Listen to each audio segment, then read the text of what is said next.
ದೇವರ ಪರಿಶುದ್ಧುಳ್ಳ ನಾಮಕ್ಕೆ ಮಹಿಮೆ ಉಂಟಾಗಲಿ. ಭಿಕ್ಷೆ ಮಾಧ್ಯಮದ ಮುಖಾಂತರ ದೇವರು ತನ್ನ ಕೃಪೆಯಿಂದ ನಮ್ಮ ಮನೆಗಳಿಗೆ ತಲುಪಿಸುತ್ತಿರುವಂಥ, ನಮಗೆ ಅನುಗ್ರಹಿಸುತ್ತಿರುವಂಥ ಆತನ ವಾಕ್ಯಗಳಿಗಾಗಿ ನಾವು ಸ್ತೋತ್ರ ಹೇಳೋಣ. ಹಾಗೆ ಈ ಭಿಕ್ಷೆ ಮಾಧ್ಯಮಕ್ಕಾಗಿ ನಮ್ಮಿಂದ ಯಾವ ವಿಧವಾಗಿ ಆ ಸಹಕಾರವನ್ನು ಕೊಡುವುದಕ್ಕೆ ದೇವರ ಆಲೋಚನೆಗಳನ್ನು ಕೊಡುತ್ತಾನೋ ಅದಕ್ಕೆ ತಕ್ಕದಾದ ರೀತಿಯಲ್ಲಿ ನಾವು ಇದರಲ್ಲಿ ಕೈ ಜೋಡಿಸೋಣ. ಒಂದು ವೇಳೆ ಸುವಾರ್ತೆಯನ್ನು ಸಾರುವುದಕ್ಕೆ ನಮಗೆ ಅನುಕೂಲ ಆಗುವುದಾದರೆ ಇದರ ಮುಖಾಂತರವಾಗಿ ಕೂಡ ನಾವು ಅದನ್ನು ಉಪಯೋಗಿಸ್ಕೊಳ್ಬಹುದು, ಸಹಾಯ ಮಾಡಬಹುದು, ಒಂದಾಗಿ ದೇವರ ರಾಜ್ಯಕ್ಕಾಗಿ ನಾವು ದುಡಿಯಬಹುದು. ಪ್ರಿಯರೇ, ದೇವರ ನಮಗೆ ಸ್ತೋತ್ರವಾಗಲಿ. ದೇವರ ವಾಕ್ಯದ ಕಡೆಗೆ ನಾವು ಹೋಗೋಣ, ಪ್ರಾರ್ಥನೆ ಮಾಡೋಣ. ಪ್ರೀತಿಯುಳ್ಳ ದೇವರೇ, ಈ ಒಳ್ಳೆಯ ಸಮಯಕ್ಕಾಗಿ ನಿನಗೆ ಸ್ತೋತ್ರ. ಭಿಕ್ಷೆ ಮಾಧ್ಯಮದ ಮುಖಾಂತರ ಇವತ್ತು ನಿನ್ನ ಸತ್ಯ ಮಾತುಗಳು, ನಿನ್ನ ವಾಕ್ಯದಲ್ಲಿ ನೆಲೆಗೊಂಡಂಥ ಅನೇಕ ರಹಸ್ಯವಾದ ಸಂಗತಿಗಳನ್ನು ಪ್ರಸರಿಸುವುದಕ್ಕಾಗಿ ನೀನು ಮಾಡುತ್ತಿರುವ ಕಾರ್ಯಕ್ಕಾಗಿ ನಿನಗೆ ಸ್ತೋತ್ರ. ನಿನ್ನ ಪ್ರೀತಿಗಾಗಿ ನಿನಗೆ ಸ್ತೋತ್ರ. ಈಗಲೂ ದೇವರೇ, ನನ್ನೊಂದಿಗೂ ಇದನ್ನು ವೀಕ್ಷಿಸುತ್ತಿರುವ ಪ್ರತಿಯೊಬ್ಬರೊಂದಿಗೂ ನೀನು ಮಾತನಾಡು. ಈ ಮಾತುಗಳು ನಮ್ಮ ಒಬ್ಬೊಬ್ಬರ ಬದುಕನ್ನು ಕಟ್ಟಿ ರೂಪಿಸಲಿಕ್ಕಾಗುವಂತೆ ಸಹಾಯ ಮಾಡು. ಸರ್ವಾಧಿಕಾರ ನಿನ್ನದಾಗಿದೆ. ನಿನ್ನ ನಾಮನಿತ್ಯಕ್ಕೂ ಮಹಿಮೆ ಹೊಂದಲಿ. ಕ್ರಿಸ್ತೇಶ್ ನಾಮದಲ್ಲಿ ಬೇಡಿದೆವೆ ಪ್ರೀತಿಯುಳ್ಳ ತಂದೆಯೇ, ಆಮೇನ್. ದೇವರ ವಾಕ್ಯದ ಕಡೆಗೆ ಹೋಗೋಣ. ಯೋಹಾನನು ಬರೆದ ಸುವಾರ್ತೆ 12ನೇ ಅಧ್ಯಾಯದ 46ನೇ ವಚನ. ನನ್ನನ್ನು ನಂಬುವ ಒಬ್ಬನಾದರೂ ಕತ್ತಲಲ್ಲಿ ಇರಬಾರದೆಂದು ನಾನು ಬೆಳಕಾಗಿ ಲೋಕಕ್ಕೆ ಬಂದಿದ್ದೇನೆ ಎಂಬುದಾಗಿ ಯೇಸು ಸ್ವಾಮಿಯು ಬಹಳ ಸ್ಪಷ್ಟವಾದ ರೀತಿಯಲ್ಲಿ ತನ್ನನ್ನು ತಾನು ಪ್ರಕಟಿಸಿಕೊಳ್ತಾ ಇದ್ದಾನೆ. ಬೆಳಕು ಇವತ್ತು ಅರಿಯದವರು ಬಹಳ ಕಡಿಮೆ ಜನ. ಪ್ರತಿಯೊಬ್ಬನ ಮನುಷ್ಯನ ಜೀವಿತದಲ್ಲಿ ಅದು ಬಹಳ ಅವಶ್ಯವಾದಂಥ ಒಂದು ಅಂಶವಾಗಿದೆ, ಅಥವಾ ಎಸೆನ್ಷಿಯಲ್ ಪಾರ್ಟ್ ಎಂಬುದಾಗಿ ನಾವು ಹೇಳಬಹುದು, ಅವಿಭಾಜ್ಯ ಅಂಗ ಎಂಬುದಾಗಿ ನಾವು ಹೇಳಬಹುದು. ಪ್ರತಿಯೊಬ್ಬನಿಗೂ ಬೆಳಕು ಬೇಕಾಗಿದೆ. ಯಾರು ಬೆಳಕನ್ನು ತಮ್ಮ ಜೀವಿತದಲ್ಲಿ ಅದರ ಅನುಭವದಡಿಗೆ ಬಂದರೋ ಅವರು ಕತ್ತಲೆಯನ್ನು ಅಷ್ಟು ಇಷ್ಟಪಡುವುದಿಲ್ಲ. ನಮಗೆ ಗೊತ್ತಿದೆ, ಮೊದಲೆಲ್ಲ ದೀಪ, ಆಮೇಲೆ ಸಣ್ಣ 40 ವೋಲ್ಟ್ 60 ವೋಲ್ಟಿನ ಆ ಬಲ್ಬ್, ಆಮೇಲೆ ಟ್ಯೂಬ್ಲೈಟ್, ಆಮೇಲೆ CFL ಬಲ್ಬ್, ಹೀಗೆ ವಿದ್ಯುತ್ ಅಥವಾ ಈ ಒಂದು ಬೆಳಕು ಎಷ್ಟು ಹೆಚ್ಚಾಗಿ ನಮಗೆ ಅನುಗ್ರಹಿಸಲ್ಪಡ್ತದೆ ಅಷ್ಟರ ಮಟ್ಟಿಗೆ ನಾವೀಗ ಅದಕ್ಕೆ ಒಳಗಾಗಿದ್ದೇವೆ. ನಮಗೆ ಬೆಳಕು ಬೇಕೇ. ಜನ್ರೇಟರ್ ಬಂತು, ಅದು ಸ್ವಲ್ಪ ಸಮಯ ತಗೊಳ್ತದೆ ಎಂಬುದಾಗಿ ಹೇಳಲಿಕ್ಕೆ ಇನ್ವರ್ಟರ್ ಬಂದಿದೆ. ಆ ಕಡೆಯಿಂದ ವಿದ್ಯುತ್ತು ಅದು ಪ್ರಸರಣ ನಿಂತು ಹೋದ ತಕ್ಷಣವೇ ಈಚೆಂದ ತಾತ್ಕಾಲಿಕವಾಗಿ ನಮಗೆ ವಿದ್ಯುತ್ತನ್ನು ಪ್ರಸಾರ ಮಾಡುವಂಥ ಎಲ್ಲ ಎಕ್ವಿಪ್ಮೆಂಟ್ಸ್ಗಳು ನಮಗೆ ಲಭ್ಯವಾಗಿದೆ. ಹೌದಲ್ಲ? ಯಾಕೆ? ನಮಗೆ ಬೆಳಕು ಬೇಕು. ಕತ್ತಲಿನಂತೂ ನಾವು ಸಹಿಸಲ್ಲ. ಅಷ್ಟರ ಮಟ್ಟಿಗೆ ನಾವು ಬೆಳಕಿಗೆ ಒಗ್ಗಿಕೊಂಡಿದ್ದೇವೆ ಅಂತ ಹೇಳಿದ್ರೂ ತಪ್ಪಾಗಲಾರದು. ಆದರೆ ಯೇಸು ಕ್ರಿಸ್ತನು ಕೂಡ ಇಲ್ಲಿ ಬಹಳ ಸ್ಪಷ್ಟವಾಗಿ ತನ್ನತನವನ್ನು, ಅಥವಾ ತಾನು ದೇವಾದಿ ದೇವನಾಗಿ ಸರ್ವ ಸೃಷ್ಟಿಗೆ ಮೂಲಕರ್ತನಾಗಿ ಈ ಲೋಕಕ್ಕೆ ಯಾತಕ್ಕೆ ಬಂದನೆಂಬುದಾಗಿ ಆತನು ಬಹಳ ಸ್ಪಷ್ಟವಾಗಿ ತಿಳಿಸುವವನಾಗಿದ್ದಾನೆ. ಬೆಳಕು ಬೇಕಾಗಿದೆ. ನಮಗೆ ಗೊತ್ತಿದೆ, ಸಾಮಾನ್ಯವಾಗಿ ಶುಭಾರಂಭ ಅಥವಾ ಶುಭ ಕಾರ್ಯಗಳಲ್ಲಿ ಶುಭಾರಂಭದ ಆರಂಭದಲ್ಲಿ ಬೆಳಕನ್ನು ಹೊತ್ತಿಸಿ ಆಶೀರ್ವಾದದ ವಚನಗಳನ್ನು ಮಾತನಾಡ್ತಾರೆ. ಯಾಕೆ? ಬೆಳಕು ಸತ್ಯಕ್ಕೂ, ಜ್ಞಾನಕ್ಕೂ, ವಿವೇಕಕ್ಕೂ, ಶುಭ ಕಾರ್ಯಕ್ಕೂ, ಪರಿಶುದ್ಧತೆಗೂ ಹಾಗೂ ಬಿಡುಗಡೆಗೂ, ನಿತ್ಯತ್ವಕ್ಕೂ ಅದು ಅನುರೂಪವಾಗಿದೆ, ಅಥವಾ ಸಿಂಬಲ್ ಎಂಬುದಾಗಿ ನಾವೊಂದು ವೇಳೆ ಹೇಳಬಹುದು. ಅಂದರೆ ಈ ಎಲ್ಲ ಸಂಗತಿಗಳಿಗೆ ತದ್ವಿರುದ್ಧವಾಗಿ, ಅಥವಾ ಈ ಪ್ರಪಂಚದಲ್ಲಿ ಇರತಕ್ಕಂಥ ಪ್ರತಿಯೊಂದು ಸಂಗತಿಗಳ ಮಧ್ಯದಲ್ಲಿ ಯೇಸು ಸ್ವಾಮಿಯು ತಾನು ಬೆಳಕಾಗಿ ಈ ಲೋಕಕ್ಕೆ ಬಂದು ಆ ಕತ್ತಲೆಗೆ ಅನುಗುಣವಾದಂಥ, ಅನುರೂಪವಾದಂಥ ಪಾಪ, ಅಶುದ್ಧತ್ವ, ಮೋಸ, ಕೆಟ್ಟತನ, ಎಲ್ಲ ವಿಧವಾದ ಅಜ್ಞಾನ, ಅವಿವೇಕತನ, ಇದರಿಂದೆಲ್ಲ ಮನುಷ್ಯನು ಬಿಡುಗಡೆ ಹೊಂದಿ ಇವೆಲ್ಲವುಗಳಿಗೆ ಮೂಲವಾದಂಥ ಕತ್ತಲೆಯ ಅಂಧಕಾರವೆಂಬ ಆ ನರಕದಿಂದ ಮನುಷ್ಯ ಮಾತ್ರದವನು ರಕ್ಷಿಸಲ್ಪಡಬೇಕು, ತಪ್ಪಿಸಿಕೊಳ್ಳಬೇಕು. ಅವನು ಬೆಳಕಿನ ರಾಜ್ಯದೆಡೆಗೆ, ಅಂದರೆ ನಿತ್ಯವಾದ ರಾಜ್ಯಕ್ಕೆ ಅವನು ಸೇರಲ್ಪಡಬೇಕು. ಅದಕ್ಕಾಗಿ ತಂದೆಯಾದ ದೇವರು ತನ್ನ ಸುಚಿತವನ್ನು, ತನ್ನ ಆಲೋಚನೆಯನ್ನು ವಾಕ್ಯವಾಗಿ ಆತನಲ್ಲಿದ್ದಂಥ ತನ್ನ ಪ್ರಿಯ ಕುಮಾರನಾದ ಕ್ರಿಸ್ತ ಯೇಸುವನ್ನು ನಮಗಾಗಿ ಲೋಕಕ್ಕೆ ಕಳುಹಿಸಿಕೊಟ್ಟನು. ಅದನ್ನು ಅರ್ಥ ಆಗುವುದಕ್ಕಾಗಿ ಆತನು 12ನೇ ಅಧ್ಯಾಯದ 46ನೇ ವಚನದಲ್ಲಿ ಹೇಳ್ತಿರುವಂಥದ್ದು, ನನ್ನನ್ನು ನಂಬುವ ಒಬ್ಬನಾದರೂ ಕತ್ತಲೆಯಲ್ಲಿ ಇರಬಾರದು, ಅವನು ಬೆಳಕಿನೆಡೆಗೆ ನಡೆಸಲ್ಪಡಬೇಕು. ಅವನು ನನ್ನನ್ನು ಹಿಂಬಾಲಿಸಿದರೆ ಸಾಕು. ಅವನು ನನಗಾಗಿ ಏನು ಕೊಡುವುದು ಬೇಡ. ಅವನದಕ್ಕಾಗಿ ಯಾವ ಪ್ರಯಾಸವನ್ನು ಪಡುವುದು ಬೇಡ. ಅವನದಕ್ಕಾಗಿ ನನ್ನನ್ನು ಹುಡುಕಿಕೊಂಡು ಎಲ್ಲಿಗೂ ಹೋಗುವುದು ಬೇಡ. ಅವನು ನನ್ನನ್ನು ಒಪ್ಪಿಕೊಳ್ಳುವುದಾದರೆ, ಹೌದು, ಯೇಸುವು ಆತನು ಬೆಳಕಾಗಿದ್ದಾನೆ, ಕತ್ತಲೆಯಿಂದ ಬೆಳಕಿನೆಡೆಗೆ ನಡೆಸಲ್ಪಡುವುದಕ್ಕೆ ಬಂದಾತನಾಗಿದ್ದಾನೆ ಎಂಬುದಾಗಿ ಆತನ ಕುರಿತಾಗಿ ಸತ್ಯವೇದದಲ್ಲಿ ಬರೆಯಲ್ಪಟ್ಟಂಥ ಸತ್ಯಾಂಶಗಳನ್ನು ಅರಿತು ವಿಧೇಯತ್ವದೊಂದಿಗೆ ದೀನನಾಗುವಾಗ ಆ ದೀನತೆಯು ಅವನನ್ನು ಯೇಸುಸ್ವಾಮಿ ಯಾರೆಂಬುದಾಗಿ ಅರಿತುಕೊಳ್ಳುವಂಥ ಆ ಜ್ಞಾನಕ್ಕೆ ಅವನು ನಡೆಸುವಂಥದ್ದಾಗಿದೆ. ಆ ಬೆಳಕಿನೆಡೆಗೆ, ಆ ವಿಮೋಚನೆಗೆ, ಆ ಪರಿಶುದ್ಧತ್ವಕ್ಕೆ, ಆ ಜ್ಞಾನದ ಕಡೆಗೆ, ಆ ನಿರೀಕ್ಷೆಯೆಡೆಗೆ, ಆ ನಂಬಿಕೆಯೆಡೆಗೆ, ಆ ನಿತ್ಯತ್ವದೆಡೆಗೆ, ಅಂದರೆ ಬೆಳಕಿನೆಡೆಗೆ ಅವನನ್ನು ನಡೆಸುವಂಥದ್ದಾಗಿದೆ. ಅದರಿಂದ ದೇವರ ವಾಕ್ಯ ಹೇಳ್ತಿದ್ರು, ಲೋಕಕ್ಕಾಗಿ ಆತನು ಬಂದನು. ನನಗಾಗಿ, ಈ ವಾಕ್ಯವನ್ನು ಕೇಳುತ್ತಿರುವ ಒಬ್ಬೊಬ್ಬರಿಗಾಗಿ, ಪ್ರತಿಯೊಬ್ಬರಿಗಾಗಿ ಯೇಸು ಕ್ರಿಸ್ತನು ಬಂದವನಾಗಿದ್ದನೆಂಬುದಾಗಿ ದೇವರ ವಾಕ್ಯ ಹೇಳುವಂಥದ್ದಾಗಿದೆ. ಈ ಪ್ರಪಂಚದಲ್ಲಿ ಬೆಳಕಿನಿಂದ ಏನೆಲ್ಲ ಲಾಭ ನಮಗೆ ಆಗ್ತದೆ ಎಂಬುದಾಗಿ ನಮಗೆ ಗೊತ್ತಿದೆ. ಬೆಳಕು ಇಲ್ಲದಿದ್ದರೆ ನಾವು ಕುರುಡರಂತೆ ತಡವರಿಸುವವರಾಗ್ತೇವೆ ಎಂಬುದಾಗಿ ನಮಗೆ ಗೊತ್ತಿದೆ. ಅದೇ ರೀತಿಯಲ್ಲಿ ಇದು ನಮ್ಮ ಭೌತಿಕವಾದ ಸ್ಥಿತಿಗೆ ಅಥವಾ ನಾವು ಜೀವಿಸುವಂಥ ನಮ್ಮ ಜೀವಿತಕ್ಕೆ ಅನುಗುಣವಾದದ್ದು, ಲೋಕದ ನಮ್ಮ ಆಗು ಹೋಗುಗಳಿಗಾಗಿ. ಹಾಗೆಯೇ ಆಧ್ಯಾತ್ಮಿಕವಾದಂಥ ಆ ಬೆಳಕಿನೆಡೆಗೆ ನಾವು ಬರಬೇಕಾದ್ರೆ, ಪಾಪವೆಂಬ ಕತ್ತಲಿನಿಂದ, ಅಂಧಕಾರದ ದೊರೆತನದಿಂದ ನಾವು ಹೊರಗೆ ಬರಬೇಕಾದ್ರೆ ಯೇಸು ಸ್ವಾಮಿ ಹೇಳುತ್ತಿರುವಂಥದ್ದು, ನಾನು ಅದಕ್ಕಾಗಿಯೇ ಬಂದವನಾಗಿದ್ದೇನೆ. ಆದ್ದರಿಂದಲೇ ಯೇಸು ಕ್ರಿಸ್ತನು ತಂದೆಯ ಚಿತ್ತವನ್ನು ಪೂರೈಸುವುದಕ್ಕಾಗಿ ತನ್ನನ್ನು ಸಮರ್ಪಿಸಿಕೊಂಡನು. ಆತನು ಅಲ್ಲಗಳೆಯಲಿಲ್ಲ. ಯಾಕೆಂಬುದಾಗಿ ಹೇಳಿದರೆ, ಇದು ಮಾತಿನ ಮುಖಾಂತರವಾಗಿ ತೋರ್ಪಡಿಸುವಂಥದ್ದಲ್ಲ, ಇದು ಕ್ರಿಯೆಗಳ ಮುಖಾಂತರವಾಗಿ ತೋರ್ಪಡಿಸುವುದೆಂಬುದಾಗಿ ಆತನದನ್ನು ಸಮರ್ಥಿಸಿಕೊಂಡನು. ನಮಗೊತ್ತಿದೆ, ವೇದ ಹೇಳುವ ಹಾಗೆ ಕನ್ಯಾ ಸ್ತ್ರೀಯಲ್ಲಿ ಆತನು ಪರಿಶುದ್ಧನಾಗಿ, ಪುರುಷ ಸಂಕಲ್ಪವಿಲ್ಲದೆ, ಸ್ತ್ರೀ ಪುರುಷ ಸಂಕಲ್ಪವಿಲ್ಲದೆ, ಸಂಪರ್ಕವಿಲ್ಲದೆ, ವೇದಗಳು ಹೇಳುವಂತೆ ಆತನು ಕನ್ಯಾ ಸ್ತ್ರೀಯಲ್ಲಿ ಪರಿಶುದ್ಧತ್ವದಲ್ಲಿ, ಪವಿತ್ರ ಆತ್ಮ, ಪರಿಶುದ್ಧ ಆತ್ಮನ ಬಲದಲ್ಲಿ ಆತನು ಜನಿಸಿ ಬಂದಂಥವನಾಗಿದ್ದಾನೆ. ಅಲ್ಲಿ ಪಾಪವಿಲ್ಲ, ಅಲ್ಲಿ ಮಾನುಷಿಕ ಯಾವ ಆಲೋಚನೆಗಳೂ ಇಲ್ಲ. ಅಷ್ಟು ಮಾತ್ರವಲ್ಲ, ಆತನು ಇವತ್ತು ನಾವು ಓದತಕ್ಕಂಥ ಸುವಾರ್ತೆ ಎಂಬುದಾಗಿ ಹೇಳಲ್ಪಡುವಂಥ ಆ ಶುಭ ವಾರ್ತೆಯಲ್ಲಿ ಇದ್ದಂಥ ಸತ್ಯಾಂಶಗಳನ್ನು ತನ್ನ ಬಳಿಗೆ ಬಂದ ಜನರೊಂದಿಗೆ ಆತನು ಮಾತನಾಡಿದನು. ತಾನು ಯಾತಕ್ಕಾಗಿ ಬಂದಿದ್ದೇನೆ, ತಾನು ಏನನ್ನು ಮಾಡುವುದಕ್ಕೆ ತಾನು ಈ ಲೋಕಕ್ಕೆ ಬಂದವನಾಗಿದ್ದೇನೆ ಎಂಬುದಾಗಿ ಆತನು ಹೇಳಿದ್ನು. ನಾನಾಗಲೂ ಹೇಳಿದ್ದೆ, ಅದು ಬರೇ ಬಾಯಿ ಮಾತಿನಿಂದ ತೋರಿಸುವುದಕ್ಕಾಗಿದ್ದು ಅಸಾಧ್ಯ ಎಂಬುದಾಗಿ. ತನ್ನನ್ನೇ ತಾನು ಬರಿದು ಮಾಡಿಕೊಂಡು ಆತನು ದೇವಾದಿ ದೇವನಾಗಿ, ಸರ್ವ ಸೃಷ್ಟಿಗೆ ಮೂಲ ಕರ್ತನಾಗಿ, ಸರ್ವಾಧಿಕಾರ ಉಳ್ಳವನಾಗಿ, ಜೀವಲೋಕದ ಒಡೆಯನಾಗಿ ನಮ್ಮ ಮಧ್ಯದಲ್ಲಿ ಬಂದಾತನಾಗಿದ್ದುಕೊಂಡು ಆತನು ನಮಗೋಸ್ಕರವಾಗಿ ಆತನು ಯಜ್ಞವಾಗಿ ಜಡಿಯಲ್ಪಟ್ಟನು ಅಥವಾ ಯಜ್ಞಾರ್ಪಿತನಾದನು. ಸತ್ಯವೇದ ಹೇಳ್ತದೆ, ಒಂದು ಕುರಿ ಮರಿಯೋಪಾದಿಯಲ್ಲಿ ಎಂಬುದಾಗಿ, ಮೌನವನ್ನು ತಾಳಿದನೆಂಬುದಾಗಿ. ಯಾಕಂದರೆ ಲೋಕದಲ್ಲಿರುವಂಥ ಮಲಿನತ್ವಗಳು ನಮ್ಮನ್ನು ಕತ್ತಲೆಡೆಗೆ ನಡೆಸುವಂಥ ಅಂಧಕಾರದ ನರಕದೆಡೆಗೆ, ಯಾಕಂದರೆ ಕತ್ತಲೆಯು ನರಕಕ್ಕೆ ಅನುರೂಪವಾಗಿದೆ, ಬೆಳಕು ನಿತ್ಯತ್ವಕ್ಕೆ ಅನುರೂಪವಾಗಿದೆ. ಕರ್ತನಾದ ಯೇಸು ಕ್ರಿಸ್ತನ ಉದ್ದೇಶ ಒಂದೇ ಇದ್ದದ್ದು. ಈಗ ಆ ಪರಿಸ್ಥಿತಿಯಿಂದ ಮನುಷ್ಯನು ಹೊರಗೆ ಬಂದಿರೋ ಸಾಕು.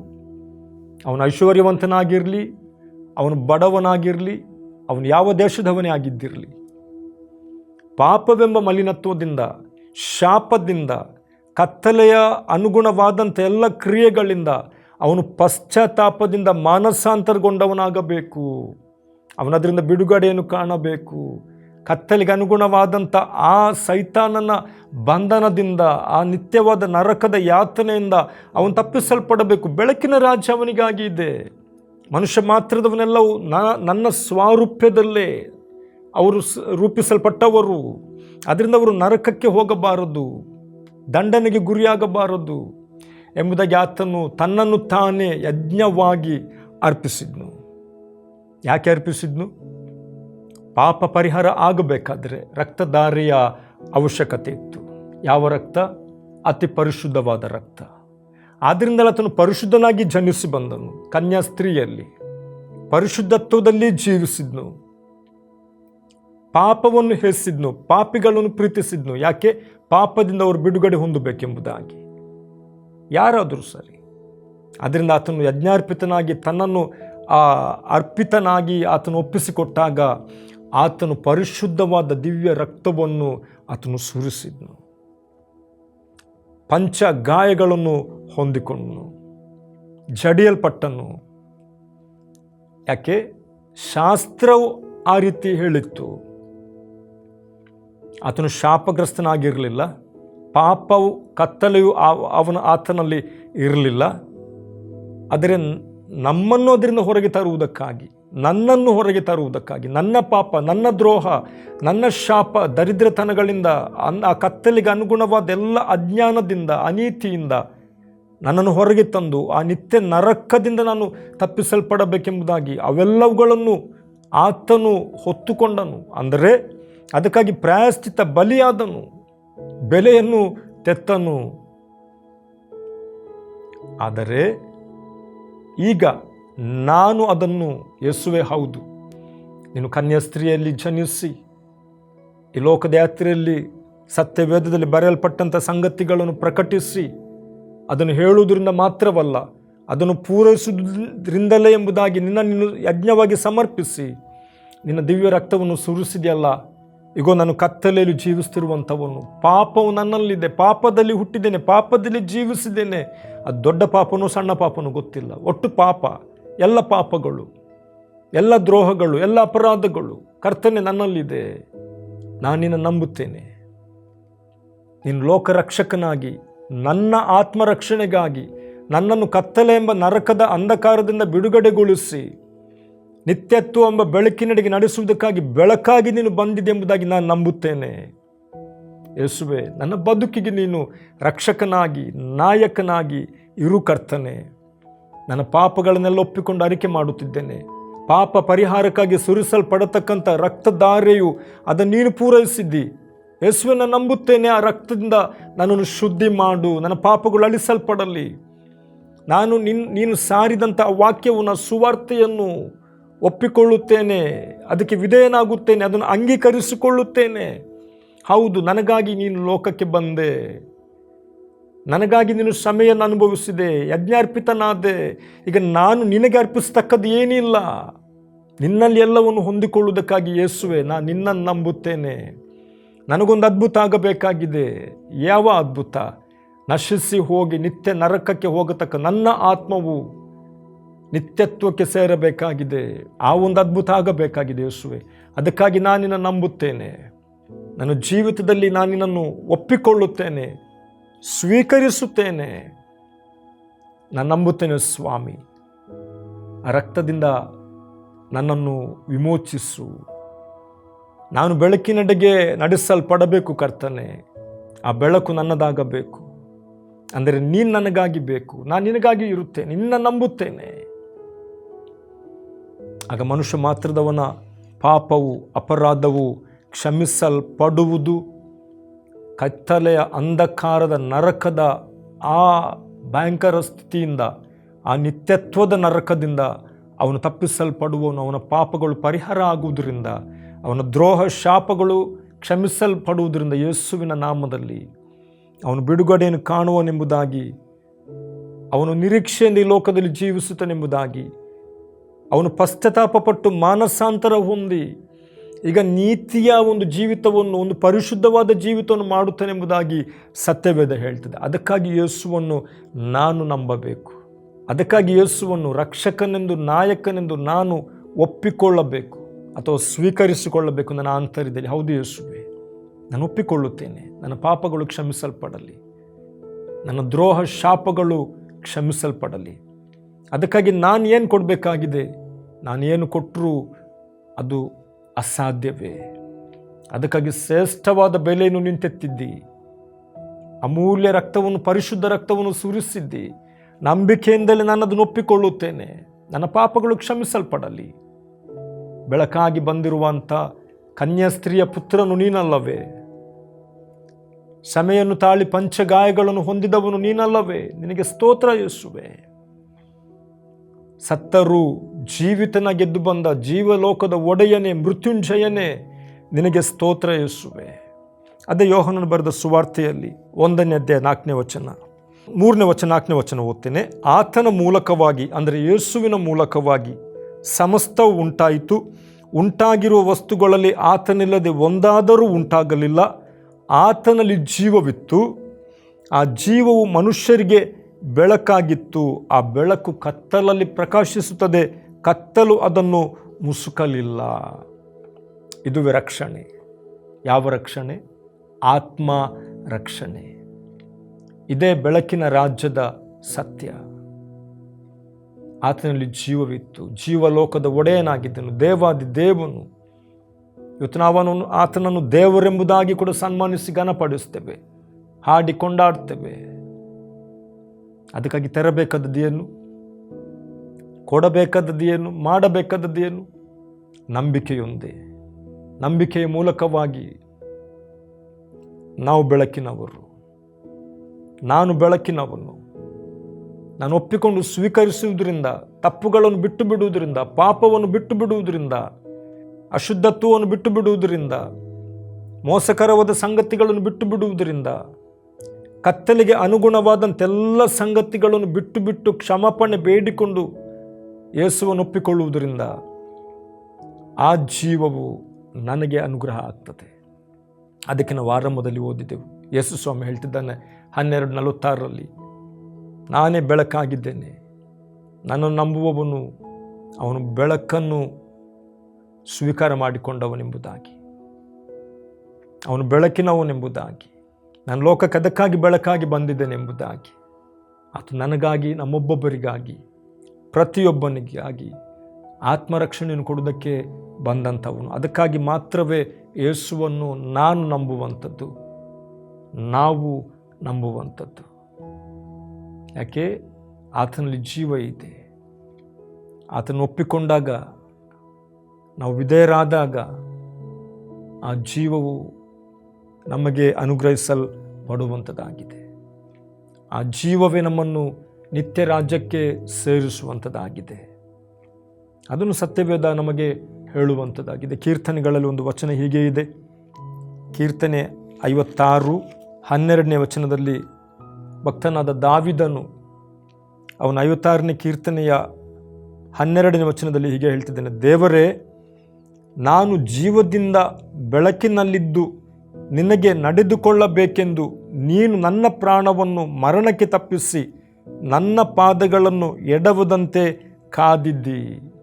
ಅಂದರೆ ನಶಿಸಿ ಹೋಗಬೇಕಾಗಿರುವ, ನಿತ್ಯ ನರಕಕ್ಕೆ ಪಾತ್ರನಾಗಬೇಕಾಗಿದ್ದ ನನ್ನ ಜೀವಿತದಲ್ಲಿ ನೀನು ನನಗೆ ಸಹಾಯ ಮಾಡಿದ್ದಿ. ಅಂಥ ಒಂದು ಸ್ಥಿತಿಯಿಂದ, ಅಂಥ ಒಂದು ಪಾಪದ ಮಲಿನತ್ವದಿಂದ ನೀನು ನನ್ನನ್ನು ತಪ್ಪಿಸಿ ನನ್ನನ್ನು ರಕ್ಷಿಸಿದ್ದಿ. ಏನಕ್ಕಾಗಿ ರಕ್ಷಿಸಿದ್ದಿ? ನಾನು ನಿನ್ನ ಮುಂದೆ, ನಿನ್ನ ಐಕ್ಯತೆಯಲ್ಲಿ, ನಿನ್ನೊಂದಿಗೆ, ನಿನ್ನ ನಡೆಸುವಿಕೆಯಲ್ಲಿ, ಆ ಬೆಳಕಿನ ಮಾರ್ಗದಲ್ಲಿ ನಾನು ನಡೆದು ಮುಂದೆ ಸಾಗಬೇಕೆಂಬುದಾಗಿ ನೀ ನನ್ನನ್ನು, ನನ್ನ ಆತ್ಮವನ್ನು ನಿತ್ಯವಾದ ಮರಣಕ್ಕೆ ತಪ್ಪಿಸಿದ್ದಿ, ನನ್ನನ್ನು ಕಾಪಾಡಿದ್ದಿ. ಇಲ್ಲದೆ ನಾನು ನಶಿಸಿ ಹೋಗುತ್ತಿದ್ದೇನು. ಅದಕ್ಕೆ 13ನೇ ವಚನದಲ್ಲಿ ಹೇಳ್ತಿದ್ದಾನೆ: ನಿನಗೆ ಹೊತ್ತ ಹರಕೆಗಳನ್ನು ಸಲ್ಲಿಸುವನು, ಕೃತಜ್ಞತೆ ಯಜ್ಞವನ್ನು ಸಮರ್ಪಿಸುವನು. ಯಾವ ಹರಕೆ ಆತನಿಗೆ ನಾವು ಕೊಡಬೇಕಾಗಿದೆ? ಒಂದೇ ಒಂದು ಹರಕೆ, ಸ್ತೋತ್ರ ಕೃತಜ್ಞತೆ, ಆರಾಧನೆ ಎಂಬುವಂಥದ್ದು ಮಾತ್ರ. ನಮ್ಮ ತಪ್ಪುಗಳನ್ನು ಒಪ್ಪಿಕೊಂಡು ಅರಿಕೆ ಮಾಡಿ ನಾವು ಬಿಟ್ಟಾಗ ನಾವು ಬೆಳಕಿನ ಮಾರ್ಗದಲ್ಲಿ ನಡೆಯತಕ್ಕಂಥ ಜನರಾಗಿದ್ದೇವೆ. ಬೆಳಕಿನ ಐಕ್ಯತೆಯಲ್ಲಿ ನಾವು ಜೀವಿಸತಕ್ಕಂಥ ಜನರಾಗಿದ್ದೇವೆ. ಯಾಕಂದರೆ ಒಬ್ಬ ಮನುಷ್ಯ ಮಾತ್ರದವನಿಂದ ಮತ್ತೊಬ್ಬ ಮನುಷ್ಯನ ಪಾಪಗಳನ್ನು ಕ್ಷಮಿಸುವುದು ಅಸಾಧ್ಯ. ನಾನೊಬ್ಬನಿಗೆ ತಪ್ಪು ಮಾಡಿದರೆ ಅಥವಾ ಒಬ್ಬ ನನಗೆ ತಪ್ಪು ಮಾಡಿದರೆ ಆ ತಪ್ಪುಗಳನ್ನು ನಾವು ಕ್ಷಮಿಸಿಕೊಳ್ಬಹುದು, ಒಪ್ಪಿಕೊಳ್ಬಹುದು, ರಾಜಿ ಪಂಚಾಯತಿಗೆ ಮಾಡಿಕೊಳ್ಬಹುದು. ಆದರೆ ಪಾಪ, ಅದರ ಸಂಬಳ ಮರಣ ಎಂಬುದಾಗಿ ದೇವರ ವಾಕ್ಯ ಹೇಳ್ತದೆ. ಅನೀತಿ, ಅಶುದ್ಧತ್ವ, ಅನ್ಯಾಯ ಎಲ್ಲ ರೀತಿಯಲ್ಲಿ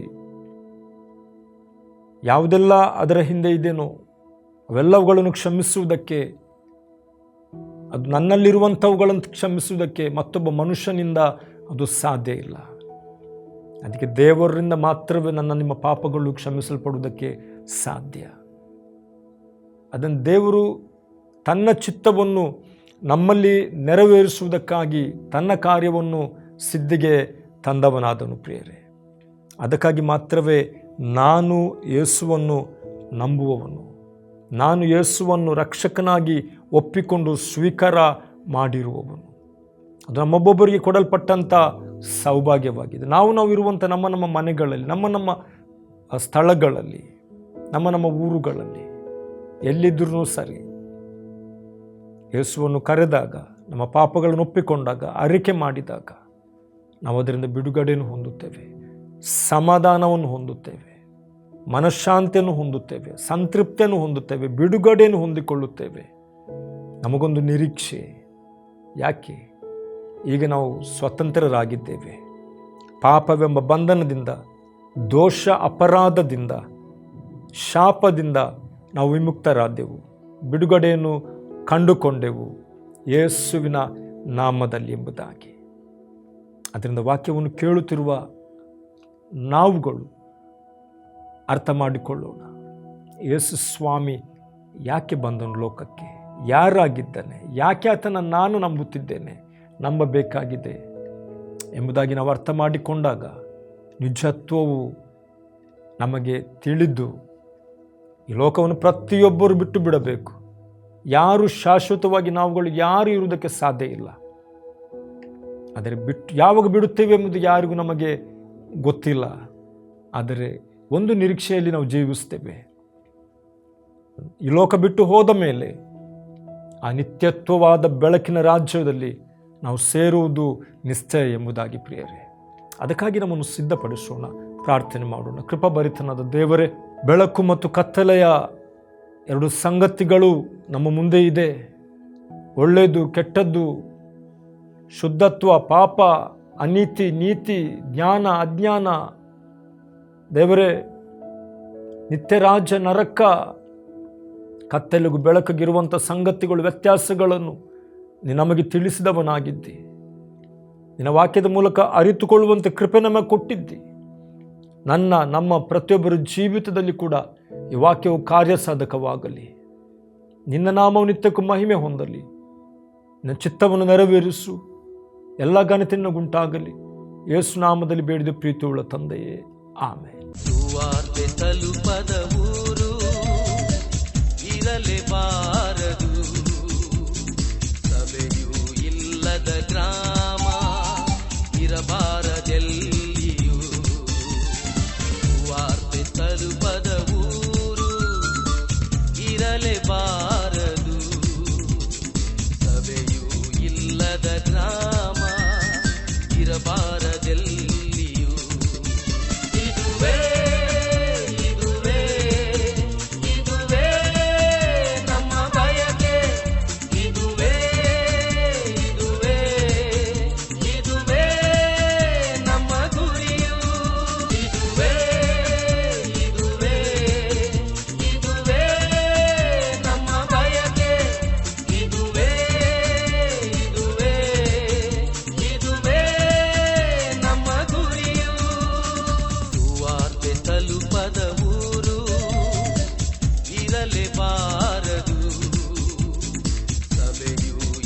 ಇಲ್ಲದ ಗ್ರಾಮ ಇರಬಾರದೆಲ್ಲಿಯೂ, ವಾರ್ತೆ ತಲುಪದ ಊರು ಇರಲೇಬಾರದು, ಸಭೆಯೂ ಇಲ್ಲದ ಗ್ರಾಮ ಇರಬಾರದು.